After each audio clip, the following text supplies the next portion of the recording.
Hello, everybody is welcome to English class with doctor Shakun Sharma.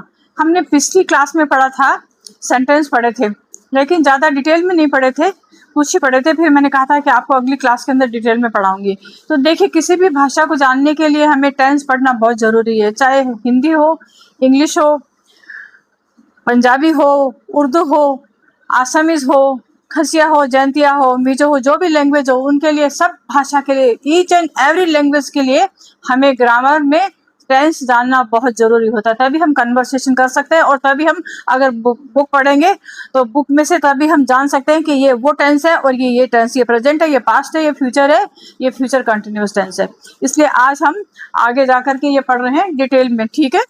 तो देखिए, tense, सब classification of tense, यानी tense का सब क्लासिफिकेशन है। सब क्लासिफिकेशन को हिंदी में कहते हैं, हिंदी में उपवर्गीकरण कहते हैं, यानी हिंदी में इसको उपवर्गीकरण कहते हैं। तो सबसे पहले, वैसे तो हम प्रेजेंट इंडेफिनिट शॉर्ट पे पढ़ चुके हैं, लेकिन डिटेल में आज पढ़ा रही मैं आपको। ये देखिए, प्रेजेंट इंडेफिनिट टेंस, इसको सामान्य वर्तमान काल कहते हैं। इसमें क्या वाक्य के अंत में ता है, ते है, ती है, तो है आदि आते हैं। जैसे मैं पढ़ता हूँ, आई रीड, वह खाना खाता है, ही ईट्स फूड, ताते ती आते हैं, ठीक है।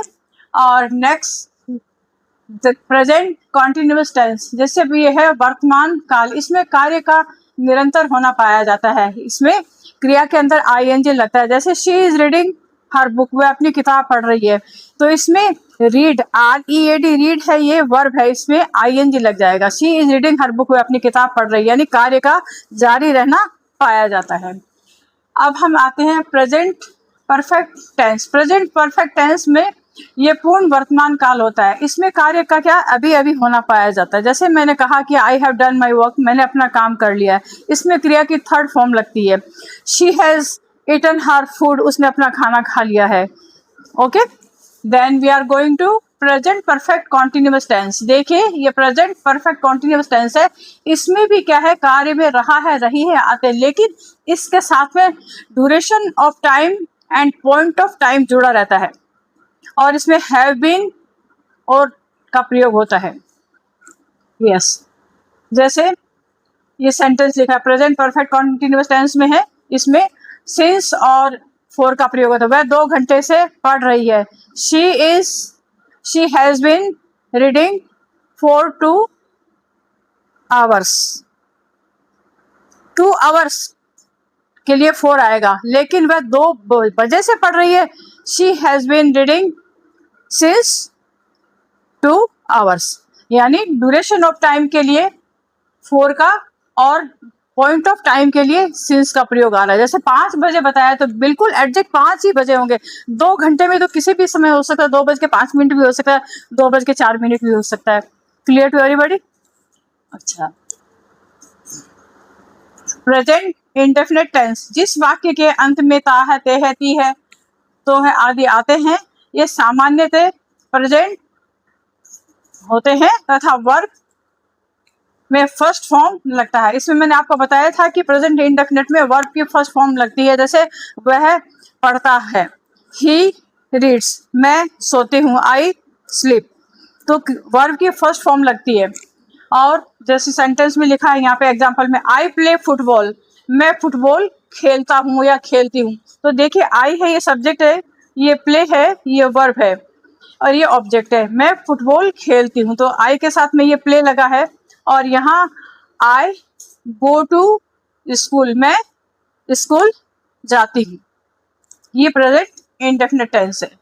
अब यहाँ है शी सिंग्स ए सॉन्ग। अब आपके दिमाग में आता होगा कि यहाँ पे ऐसा है, एस क्यों लगा है, या सिंग में लगना चाहिए था, लेकिन क्या है, सिंगुलर नाउन थर्ड पर्सन में क्रिया के अंदर एस या ईएस लगता है। जैसे मैं हूँ, मैं फर्स्ट पर्सन हूँ, मैं किसी से कहती हूँ कि देखो वह गाना गाती है, तो फर्स्ट पर्सन आई, मैं सेकंड पर्सन जिसको मैं कह रही हूँ, वो थर्ड पर्सन जिसके बारे में मैं कह रही हूँ, वह गाना गाती है, she sings a song.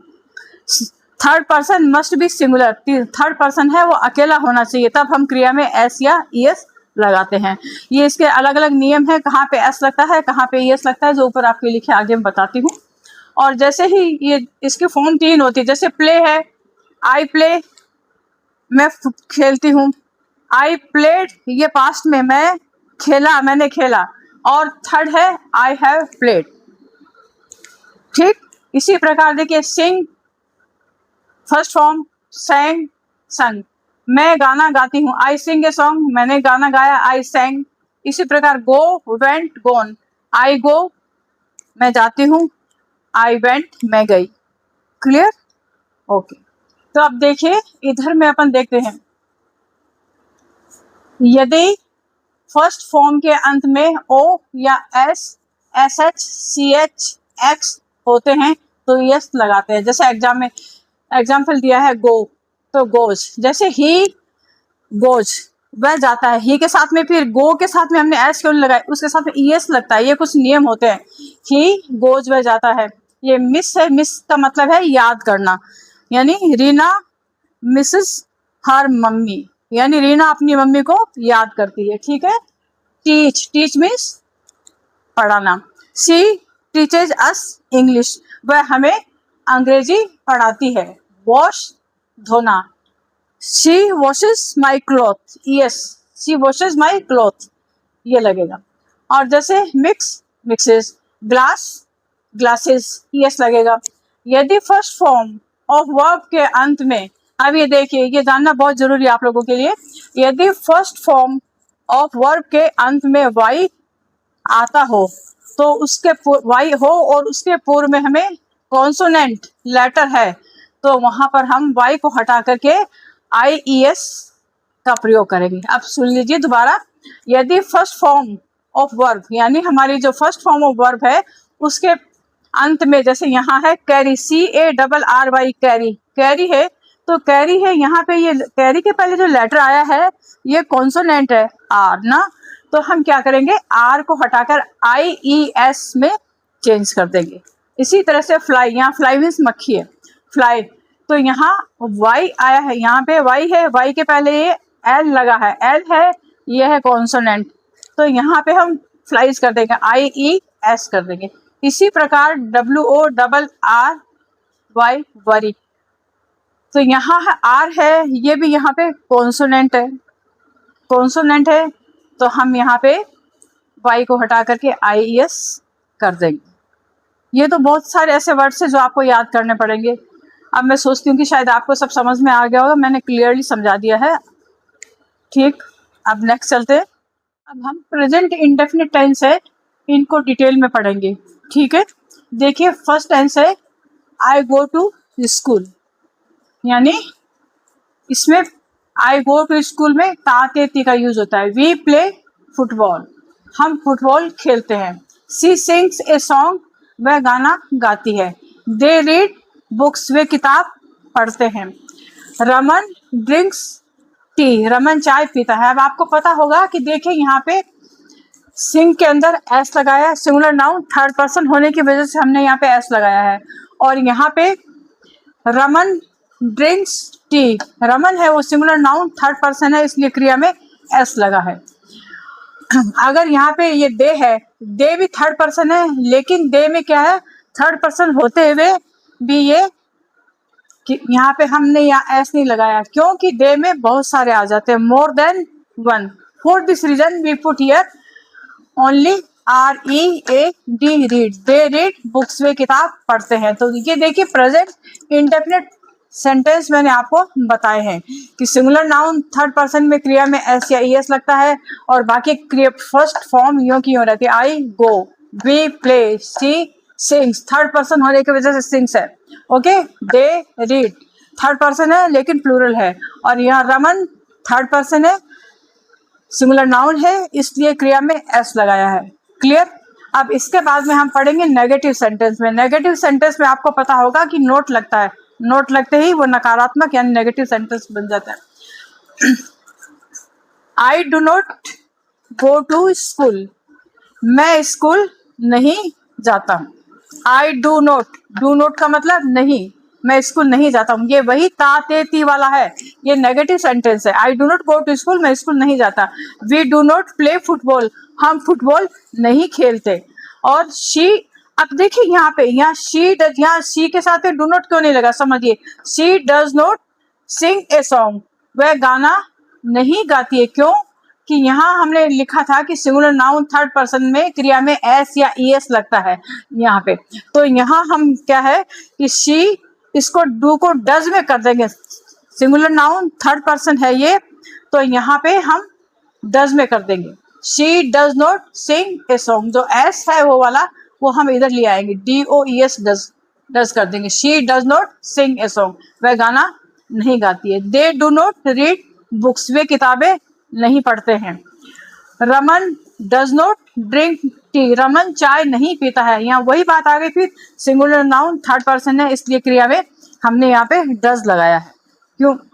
Raman does not, note लगाया है, डज नॉट नहीं पढ़ता, यानी Raman does not drink tea, Raman चाय नहीं पीता है। जिसमें नोट लगता है वो नेगेटिव सेंटेंस होते हैं। और क्रिया की सब में आपको पता है कि फर्स्ट फॉर्म लगी हुई है। Clear to everybody? अब we go to interrogative sentence. Interrogative sentence को हिंदी में बोलते हैं प्रश्नवाचक ना। अब देखिए इसमें क्या है, डू को पहले ले आएंगे, do I go to school, और यहाँ पे इंट्रोगेटिव मार्क है, do I go to school, क्या मैं स्कूल जाता हूँ। अब देखिए यहाँ पे ये जो आई डू है इसका डू पहले ले आएंगे, डू यहाँ पे डी है वो कैपिटल लेटर बन जाएगा, ये डू पहले आएगा और इसके बाद में आई आ जाएगा। Do I go to school, interrogative mark, क्या मैं स्कूल जाता हूँ। Next sentence, do we play football, क्या मैं फुटबॉल खेलता हूँ।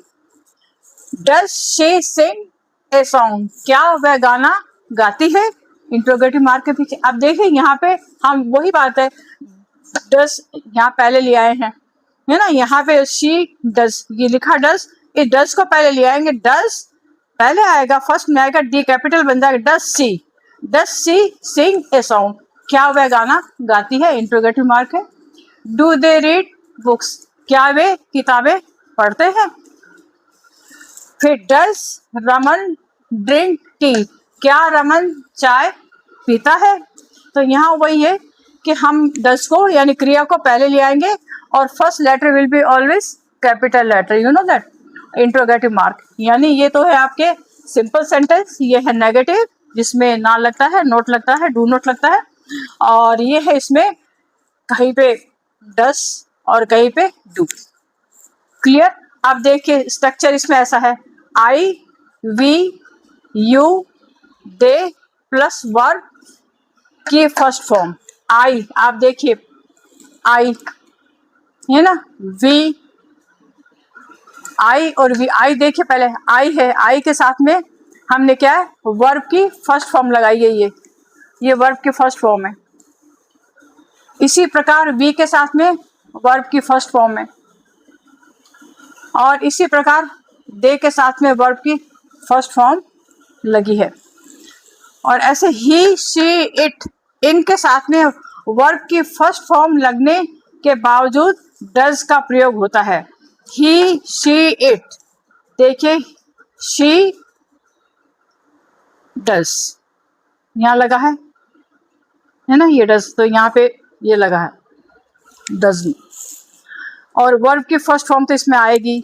इसी तरह अगर इंट्रोगेटिव होगा तो डू पहले आएगा, जैसे सभी इंट्रोगेटिव है, देखिए इसमें डू पहले आया, डू डज, थर्ड पर्सन वाले सिंगुलर नाउन थर्ड पर्सन में डज पहले आ जाएगा, और इसमें डू पहले आ जाएगा, और इसमें डज पहले आ जाएगा। जब हमें इंट्रोगेटिव सेंटेंस बनाने होते हैं तो हम पहले क्रिया ले आते हैं और बाद में हम सब्जेक्ट लाते हैं। अब मैं सोचती हूँ कि आपको समझ में आ गया होगा, प्रेजेंट इंडेफिनिट सेंटेंस भी समझ में आ गए होंगे, और नेगेटिव है इसमें नोट लगता है, और इंट्रोगेटिव सेंटेंस के अंदर यानी सब्जेक्ट से पहले क्रिया आती है और लास्ट में क्वेश्चन मार्क लगता है। आपको मैंने समझाया, अच्छी तरह समझ में आ गया होगा। आप प्रैक्टिस करिए, घर पे प्रैक्टिस करिए। अगर नहीं समझ में आए और कोई क्वेरी हो तो आप देख पूछिए, क्वेश्चन करिए, मैं आपको आंसर दूंगी उसका। और मैं आपसे उम्मीद करती हूँ कि आप इसको लाइक करें और सब्सक्राइब करें।